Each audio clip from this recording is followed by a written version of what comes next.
নবম দশম শ্রেণীর ছাত্রছাত্রীদের জন্য আমি সম্পাদ্য বিষয়ক একটি ক্লাস উপস্থাপন করতে যাচ্ছি। আজকে গণিত বইয়ের অষ্টম অধ্যায়ের সম্পাদ্য বৃত্ত সংক্রান্ত দুইটি সম্পাদ্য নিয়ে আমি আলোচনা করব। তোমরা যারা ক্লাসে অংশগ্রহণ করতেছ সবাই জ্যামিতি বক্স, গণিত বই এবং একটা খাতা নিয়ে আমার ক্লাসটি উপভোগ করো। সম্পাদ্য 10, সাধারণ নির্বাচন। কোনো নির্দিষ্ট ত্রিভুজের অন্তর্বৃত্ত আঁকতে হবে। তাইলে আমাদের একটা নির্দিষ্ট ত্রিভুজ নিতে হবে। যে কোনো এক মাপের আমি একটা ত্রিভুজ নেব। এটা একটা বাহু নিলাম, তারপরে এটা একটা বাহু নিলাম, এটা একটা বাহু নিলাম। তাহলে একটা ত্রিভুজ নিলাম, ত্রিভুজটার নাম এ বি সি ত্রিভুজ। এখন এ বি সি ত্রিভুজের একটা অন্তর্বৃত্ত আঁকতে হবে। অন্তর্বৃত্ত আঁকার জন্য বি কোণের সমদ্বিখণ্ডক, বি কোণ, এই বি কোণটা যেটা আছে, তাহলে কোণ আঁকার সময় আমরা কি করছিলাম, এভাবে একটা বৃত্তচাপ, এটা হচ্ছে বি কোণ। এখন বি কোণকে এই ছেদবিন্দু থেকে একটি বৃত্তচাপ আঁকার পর বাহুর সাথে এক প্রান্তের ছেদবিন্দু থেকে একটি বৃত্তচাপ সামনের দিকে এবং অপর প্রান্তের ছেদবিন্দু থেকে আরেকটি বৃত্তচাপ। বৃত্তচাপ দুটি পরস্পরকে একটি নির্দিষ্ট বিন্দুতে ছেদ করছে। এখন ছেদবিন্দুর সাথে বি বিন্দুটা যোগ করলে আমরা বি কোণের সমদ্বিখণ্ডক রেখা পাব। এই ছেদবিন্দুর সাথে বি বিন্দুটা যোগ করব এবং এটার আমরা নাম দিলাম বিএল, বিএল নাম দিলাম। আবার সি কোণের সমদ্বিখণ্ডক আঁকবো। সি, এভাবে প্রথমে সি বিন্দুতে একটি বৃত্তচাপ আঁকি। এখন এখানে এই ছেদবিন্দু থেকে একটি বৃত্তচাপ সামনের দিকে, আবার এই ছেদবিন্দু থেকে আরেকটি বৃত্তচাপ সামনের দিকে। কোণকে সমদ্বিখণ্ডিত করার নিয়ম তোমরা আগেও শিখেছ। সেই নিয়ম অনুসরণ করে আমি বি ও সি কোণ দুইটাকে সমদ্বিখণ্ডিত করলাম। এখন এই ছেদবিন্দুর সাথে সি বিন্দুটা আমরা যোগ করব। এই ছেদবিন্দু অর্থাৎ যেখানে ক্রস বিন্দু, এই ক্রস বিন্দুটা, আর এখানে সি বিন্দুটা এভাবে যোগ করব।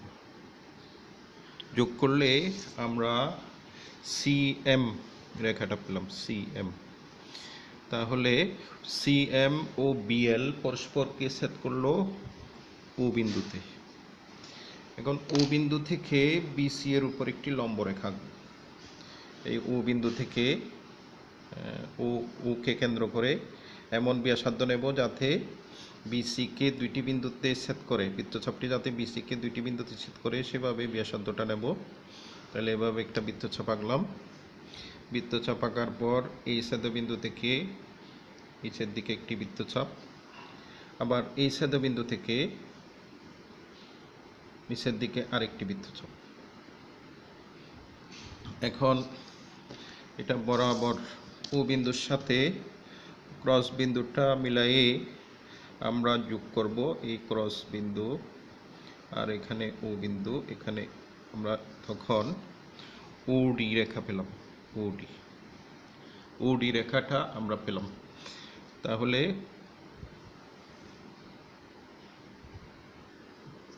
ওডি এর সমান আমরা মাপ নেব।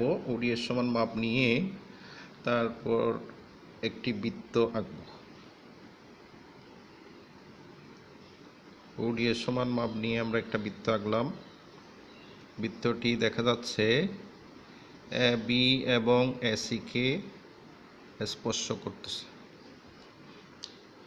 এটা এ বি এবং এসি কে স্পর্শ করছে। এ বি কে স্পর্শ করলো এফ বিন্দুতে, আর এসি কে স্পর্শ করলো ই বিন্দুতে। তাহলে তখন ডিইএফ উদ্দিষ্ট অন্তবৃত্ত অঙ্কিত হলো। এখন আমরা বই থেকে বইয়ের সাথে অঙ্কনটা একটু মিলাই। তোমরা বইটা খুলো এবং দেখো তাহলে বইয়ের অঙ্কন অনুসারে এ বি সি কোণ এবং এ সি বি কোণ, এ বি সি কোণ এবং এ সি বি কোণ এর সমদ্বিখণ্ডক যথাক্রমে বিএল এবং সিএম আঁকি।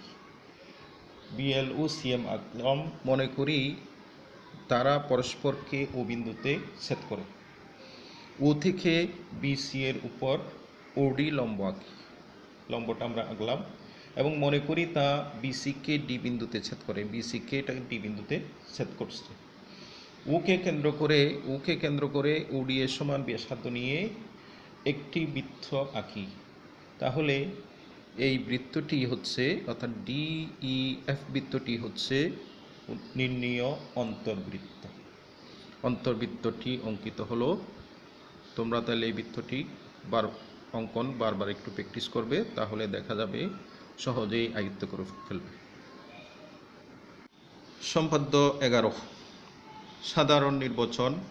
কোনো নির্দিষ্ট ত্রিভুজের বহির্বৃত্ত আঁকতে হবে। তাহলে আমরা যে কোনো মাপের একটা ত্রিভুজ নেব। ত্রিভুজ, এটা একটা বাহু নিলাম, তারপরে এটা একটা বাহু নিলাম, তারপর এটা একটা বাহু নিলাম। তিনটা বাহু নিয়ে একটা ত্রিভুজ আঁকলাম। ত্রিভুজটির নাম হচ্ছে A B C, A B C ত্রিভুজ।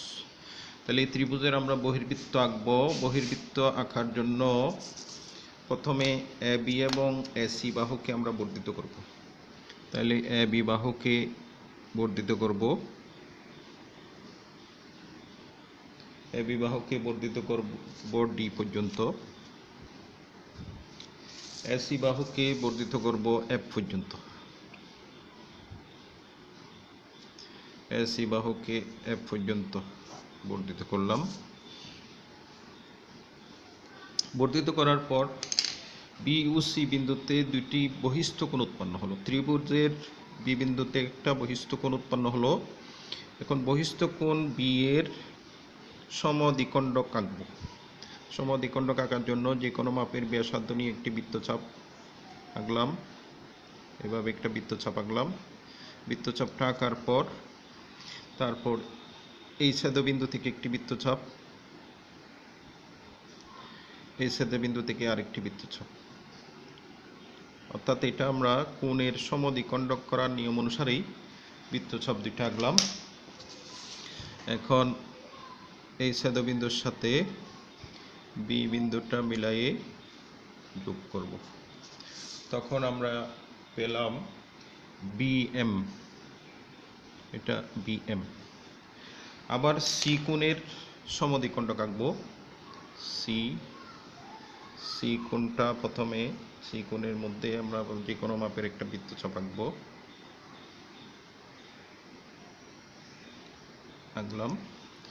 আঁকার পর এখন দুই প্রান্ত থেকে দুইটি বৃত্তচাপ আঁকবো। এই ছেদবিন্দু থেকে একটি বৃত্তচাপ,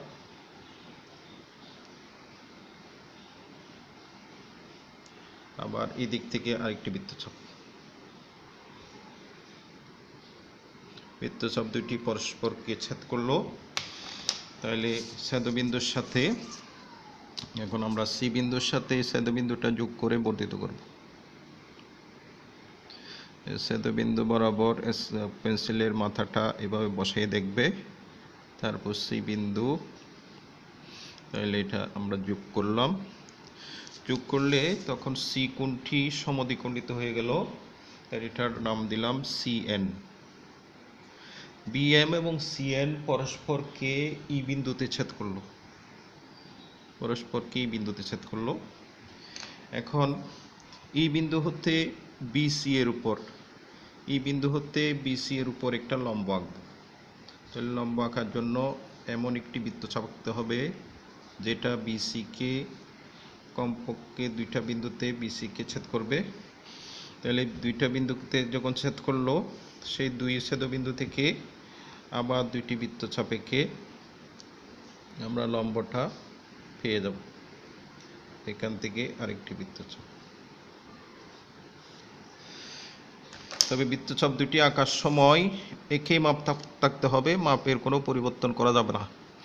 এখন এখানে এই ছেদবিন্দুর সাথে এই ছেদবিন্দুটা, এই ছেদবিন্দুর সাথে এই ছেদবিন্দুটা আমরা যোগ করব। এই পর্যন্ত যোগ করলে হচ্ছে, অর্থাৎ বিসি এর উপর আমরা লম্বটা পেয়ে গেলাম। তাহলে বিসি এর উপর যে লম্বটা আঁকলাম সেটার নাম হচ্ছে বিএইচ লম্ব পেলাম। এখন কে কেন্দ্র করে ইএইচ এর সমান ব্যাসার্ধ নিয়ে, ইএইচ এর সমান ব্যাসার্ধ নিয়ে একটি বৃত্ত দেখব এটার এই বাহুকে স্পর্শ করে কিনা এবং এটাকে স্পর্শ করে কিনা। যদি স্পর্শ করে তাহলে আমাদের অঙ্কন সঠিক আছে, তাহলে অঙ্কনটা আমরা বৃত্তটা এঁকে দিতে পারব। তাহলে আর যদি স্পর্শ না করে বোঝা যাবে আমাদের অঙ্কনের মধ্যে কোনো ভুল আছে, অবশ্যই আবার নতুনভাবে আঁকার চেষ্টা করতে হবে। তাহলে এখন এখানে এটা এসি এর বর্ধিতাংশকে অর্থাৎ এএফকে বৃত্তটি এল বিন্দুতে স্পর্শ করছে, আর এখানে ডিকে জি বিন্দুতে স্পর্শ করছে। তাহলে আমাদের এল জি এইচ উদ্দিষ্ট বৃত্ত অঙ্কিত হয়ে গেল। এবার তোমরা অঙ্কনটা বইয়ের সাথে মিলাও। তাইলে বইয়ে এবিউ এসি বাহুদ্বয়কে যথাক্রমে ডিইউ, এবিউ এসি বাহুদ্বয়কে যথাক্রমে ডিইউ এফ পর্যন্ত বর্ধিত করি। ডিবিসি কোণ এবং এফসিবি কোণ, ডিবিসি কোণ, এই ডিবিসি কোণ এবং এফসিবি কোণের সমদ্বিখণ্ডক যথাক্রমে বিএম ও সিএন আঁকি। উহারা পরস্পরকে ই বিন্দুতে ছেদ করে। ই থেকে বিসি এর উপর ইএইচ লম্ব আঁকি, মনে করি তা বিসিকে এস বিন্দুতে ছেদ করে। এবার কে কেন্দ্র করে ইএইচ এর সমান ব্যাসার্ধ নিয়ে একটি বৃত্ত আঁকি। বৃত্তটি এসি এর বর্ধিতাংশকে এল এবং এবি এর বর্ধিতাংশকে জি বিন্দুতে স্পর্শ করে। তাহলে এল জি এইচ উদ্দিষ্ট বৃত্ত অঙ্কিত হলো। এল জি এইচ বৃত্তটাই হচ্ছে আমাদের উদ্দিষ্ট বহির্বৃত্ত। তাইলে এই অঙ্কনটি তোমরা বারবার একটু প্র্যাকটিস করবে, তাহলে দেখা যাবে তোমরা সহজেই অঙ্কনটি করতে পারবে। যারা আমার সাথে সাথে জ্যামিতিক চিত্রগুলো অঙ্কন করেছো, আশা করি তোমরা অতি সহজেই চিত্রগুলো আঁকতে পারবে। তোমরা বাসায় আরও কয়েকবার অঙ্কনটা প্র্যাকটিস করবে, তাহলে আশা করি তোমাদের আর কোনো সমস্যা থাকবে না। আজকের মতো শেষ করছি, সবাইকে ধন্যবাদ।